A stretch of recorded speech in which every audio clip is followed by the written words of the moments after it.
अब आते हैं सह अभाज्य संख्या। एक है सह अभाज्य संख्या, सह अभाज्य संख्या, सह अभाज्य संख्या, ठीक है। हाँ, जुड़वा भाज्य को इंग्लिश में बोलते हैं twin prime, twin prime number, twin prime number. और सह अभाज्य को कहते हैं को प्राइम नंबर, इसको बोलते हैं को प्राइम नंबर, को प्राइम नंबर इंग्लिश में, ठीक है। सह अभाज्य संख्या। अब सह अभाज्य संख्या होता क्या है, ध्यान से समझिए। किसी दो प्राकृतिक संख्याओं का मौस एक हो, किन्हीं दो प्राकृतिक संख्याओं का मौस अगर एक हो तो उन्हें क्या कहेंगे, सह अभाज्य संख्या। एक मिनट देख लेते हैं।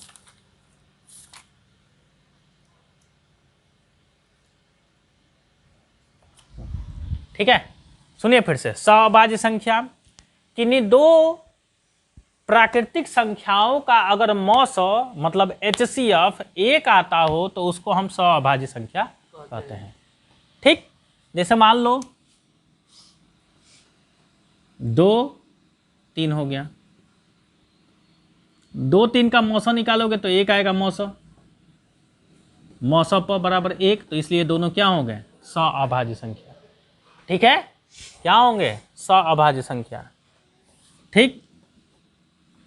5 7 ले लो तो इनका भी मौसा क्या होगा, मौसा पर क्या हो जाएगा 1, तो इसलिए 5 और 7 दोनों क्या हो जाएंगे, सह अभाज्य संख्या, ठीक है। प्राकृतिक संख्या भी है और ये अभाज्य संख्या भी है। तो यहां पे एक क्वेश्चन बनता है कि 59 और 61 इसका भी मौसा निकालेंगे तो 1 बनेगा, इसका भी मौसा भी निकालेंगे तो 1 बनेगा।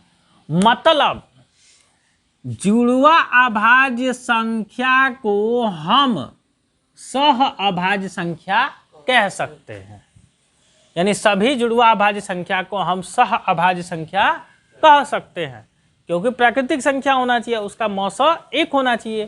तो जितने जुड़वा अभाज्य संख्या होंगे सबके मौसा क्या होंगे, 1 होंगे, ठीक है। लेकिन सभी सह अभाज्य को हम जुड़वा अभाज्य नहीं कह सकते हैं, सभी सह अभाज्य संख्या को हम जुड़वा अभाज्य नहीं कह सकते। पूछो क्यों, इसलिए क्योंकि प्राकृतिक संख्या इसमें रहता है, तो प्राकृतिक संख्या लोगे तो 4 भी हो जाएगा, 5 भी हो जाएगा, ये भी आपका सह अभाज्य संख्या है। लेकिन ये जुड़वा सह अभाज्य नहीं है, क्यों, इनका अंतर 2 आ रहा है। जो पहले तो सबसे पहले कि ये अभाज्य संख्या तो है नहीं, और दूसरा चीज जब अभाज्य संख्या है नहीं तो जुड़वा अभाज्य बनेगा नहीं। दूसरा चीज अगर अभाज्य है भी तो अंतर 2 आना चाहिए, तो ये दोनों अभाज्य संख्याएं हैं लेकिन इनका अंतर 1 आ रहा है। जुड़वा अभाज्य के लिए क्या होना चाहिए, अंतर 2 ना। तो ये तो अभाज्य संख्या है लेकिन अंतर 2 नहीं है, तो इसलिए जुड़वा अभाज्य संख्या नहीं है, लेकिन सह अभाज्य संख्या है, ठीक ना।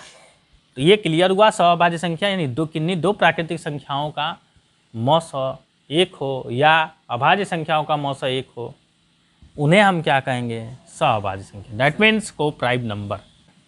चलिए देखिए अब भाज्य संख्या के बारे में। पहले तो भाज्य ही बताना चाहिए लेकिन मैंने अभाज्य बताया। चलिए अभी समझ में आएगा कि भाज्य किसे।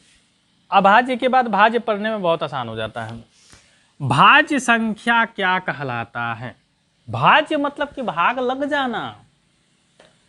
अरे 7 है तो 7 भी 2 से अपने संख्या से कट जाएगा एक बार में, और 1 से भी कट जाएगा, तो ये भी तो भाग लग रहा है ना। लेकिन 7 क्या है, अभाज्य संख्या है, ये भी तो भाग लग जा रहा है। भाज्य का मतलब कि विभाजित हो जाए। लेकिन ऐसे सोचोगे तो इसको डिफिनीशन बनाने में बड़ी तकलीफ होगी।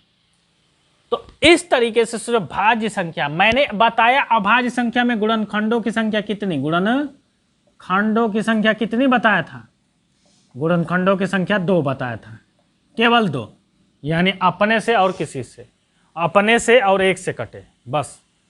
लेकिन 2 से अधिक अगर हो जाए, 3 या 3 से अधिक अभाज्य गुणनखंडों की संख्या हो जाए तो क्या कहलाएगा?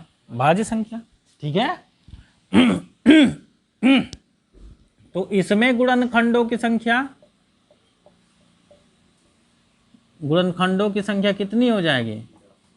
3 या 3 से अधिक।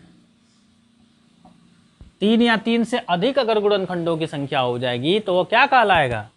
भाज्य संख्या। जैसे मान लो 4 है, 4 किससे कटेगा?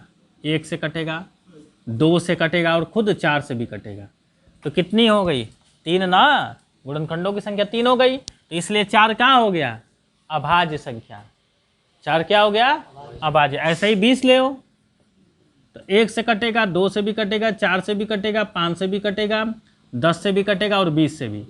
तो मैंने क्या बताया? 3 या 3 से अधिक। तो 1 2 3 4 5 6, 3 से अधिक हो गए गुणनखंड। 3 या 3 से अधिक अगर गुणनखंड हो जाते हैं तो वो संख्या क्या कहलाती है? भाज्य संख्या। तो समझ आया भाज्य संख्या? 2 एग्जाम्पल बता दिए। तो ये दोनों क्या हो गए? भाज्य संख्या। क्या हो गए? भाज्य संख्या। क्लियर? स्टार्ट कहाँ से होता है भाज्य संख्या? मतलब गिनती लिखते हैं 1 2 3 4 5 6 7 ऐसे गिनती जाती है ना, तो एक तो भाज्य होगा नहीं, नहीं अभाज्य होगा। होगा क्या? एक जो है विषम संख्या होती है, प्राकृतिक संख्या होती है, धन पूर्णांक होता है ना? ये अभी बता चुका हूं। 2 क्या है? अभाज्य संख्या। 3 क्या है? अभाज्य संख्या। 4 क्या है? भाज्य संख्या। तो सबसे पहली भाज्य संख्या क्या होगी? 4। यानी सबसे पहली भाज्य संख्या 4 या छोटी भाज्य संख्या कह सकते हो। तो 4 हो गया, 6 हो गया, 8 हो गया, 9 हो गया, 10 हो गया, 12 हो गया, 13 14 हो गया, 15 हो गया, ऐसे ही चलता जाएगा। तो सबसे पहला भाज्य संख्या 4, छोटी भाज्य संख्या छोटी। लगातार 7 भाज्य संख्या क्या होती है? क्वेश्चन पूछता है एग्जाम में। लगातार 7 भाज्य संख्या। लगातार का मतलब अभी मैंने बताया, देखिए जरा ध्यान दीजिएगा। लगातार, क्रमागत, लगातार और क्रमागत। जैसे मान लीजिए 1 है तो 1 का 2 3 ये सब क्या है? लगातार, ये क्रमागत संख्याएं हैं। लेकिन 4 के बाद 6 है, 4 के बाद इसमें 6 है, 6 के बाद 8 है, 8 के बाद 9 है, 9 के बाद 10। तो इसमें 2 बढ़ा, इसमें 2 बढ़ा, इसमें 1 कम हुआ, इसमें सॉरी इसमें 1 बढ़ा, इसमें 1 बढ़ा, इसमें 2 बढ़ा। तो ये क्रमागत नहीं ना सेट हो पा रहा है। क्रमागत का मतलब अगर 2 2 का अंतर है तो 2 2 का अंतर होता चले, 1 1 का है 1 1 का होता चले, है ना? लेकिन ऐसा केस नहीं बन पा रहा है। तो हमें वो 7 ऐसी संख्या क्या है जो लगातार क्रमागत है, जैसे गिनती में पढ़ते हो, वो कौन सी होती है? तो उसको याद रखना। 7 क्रमागत, या पूछता एग्जाम में, क्रमागत भाज्य संख्या। भाज्य संख्याएं कहाँ से आरंभ होती है? 80 से। 80 नहीं, 90 से होती है। 90, 91, 92, 92, 93, 94, 95 और लास्ट में 96। ये लगातार ऐसी क्रमागत संख्या है जो भाज्य है, लगातार गिनती वाली, है ना? इसके अलावा और कोई नहीं है। तो ये 7 आप दिमाग में एकदम बैठा लीजिए। कैसे चेक करो? 90 2 से भी तो कट जाएगा ना, 3 से भी कट जाएगा। 91 3 से कट जाएगा, 17 से भी कट जाएगा, 17 नहीं 17 नहीं 13 से 13 से 13 7 91, 13 से और 7 से दोनों से कट जाएगा। 92 2 से कट जाएगा क्योंकि सम है। 93 3 से कट जाएगा, 3 3 9 3 1 3, 21 से भी कट जाएगा, 3 से भी कट जाएगा, 7 से भी कट जाएगा। 94 2 से कट जाएगा, 95 5 से कट जाएगा, 96 2 से कट गया। सारा संख्या क्या है? किसी और से भी कटने वाली है। ठीक है? कोई भी संख्या अपने से और 1 से तो कटता ही है, लेकिन किसी और भी संख्या से कट जाए उसी को क्या कहेंगे? भाज्य संख्या। और ये ऐसी लगातार 7 संख्याएं हैं जो सभी क्या हैं? भाज्य हैं। तो ये इंपॉर्टेंट है, पूछता है एग्जाम में। ठीक है।